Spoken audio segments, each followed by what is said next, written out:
ইসলামী bank ইসলাম নয়, ফখরুল ইসলামও ইসলাম নয়, জামাতে ইসলামও ইসলাম নয়। নির্ভর আধুনিক ব্যাংকিং ব্যবস্থার যুগে ইসলামী ব্যাংকিং শব্দটি বিশ্বজুড়ে ব্যাপক জনপ্রিয়তা পেয়েছে। সুদবিহীন ও শরিয়া সম্মত আর্থিক ব্যবস্থার প্রতিশ্রুতি দিয়ে যাত্রা শুরু করা এই ব্যাংকিং মডেল নিয়ে এখন আবারও উঠছে গুরুতর প্রশ্ন। এটি আসলেই কতটা ইসলামী নীতির সঙ্গে সামঞ্জস্যপূর্ণ? পাকিস্তানে ইসলামী ব্যাংকিং এর যাত্রা শুরু হয় 1979 সালে। এরপর 1985 সালের মধ্যে বাণিজ্যিক ব্যাংকগুলো সুদ শব্দের পরিবর্তে মার্কআপ বা লভ্যাংশ ব্যবহার শুরু করেন। তবে বিশেষজ্ঞদের একাংশের মতে এটি ছিল কেবল শব্দগত পরিবর্তন, কাঠামোগত নয়। পরবর্তীতে 2002 সালে পাকিস্তানে আধুনিক ইসলামী ব্যাংকিং এর পূর্ণাঙ্গ সূচনা ঘটে। এরপর থেকে দেশটিতে এই খাত দ্রুত বিস্তার লাভ করে। বর্তমানে ইসলামী ব্যাংকগুলো শরিয়া বোর্ডের তত্ত্বাবধানেই পরিচালিত হচ্ছে এবং সুকুক, ইসলামী লিজিং ও তাকাফুল সহ বিভিন্ন শরিয়া ভিত্তিক আর্থিক পণ্য চালু রয়েছে।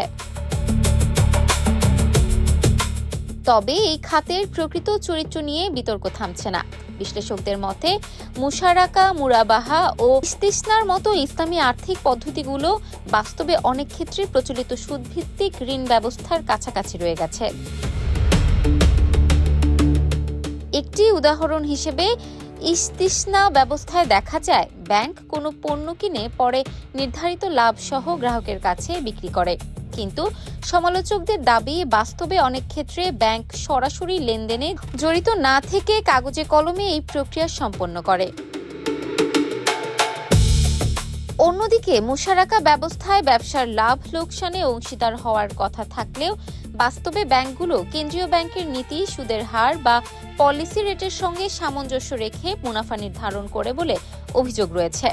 ফলে ঝুঁকি ভাগাভাগির মূল ধারণা পুরোপুরি বাস্তবায়িত হচ্ছে কিনা তা নিয়ে প্রশ্ন উঠছে। সমালোচকদের মতে ইসলামী ব্যাংক ও প্রচলিত বাণিজ্যিক ব্যাংকের মধ্যে ব্যবধান অনেক ক্ষেত্রে শুধু নামের, কাঠামোর নয়। এমনকি গ্রাহকের লোকসানের ঝুঁকি ভাগাভাগির ক্ষেত্রেও ইসলামী ব্যাংকগুলো খুব কমই দায়িত্ব নেয় বলে অভিযোগ রয়েছে। এদিকে ইসলামী ব্যাংকিং এর পক্ষের বিশেষজ্ঞরা বলছেন, শরিয়াহ বোর্ডের তত্ত্বাবধান ও বিকল্প আর্থিক কাঠামোর কারণে এটি অবশ্যই প্রচলিত ব্যাংকিং থেকে আলাদা এবং তুলনামূলকভাবে বেশি নৈতিক ভিত্তির ওপর দাঁড়িয়ে আছে। তবে সমালোচকদের দাবি, প্রকৃত ইসলামী ব্যাংকিং তখনই পূর্ণতা পাবে যখন তা কেবল নাম বা প্রক্রিয়াগত পরিবর্তন নয়, বরং বাস্তব ঝুঁকি লাভের অংশীদারিত্ব ও সুদবিহীন অর্থনীতির মৌলিক নীতিগুলোর পুরোপুরি বাস্তবায়ন করবে।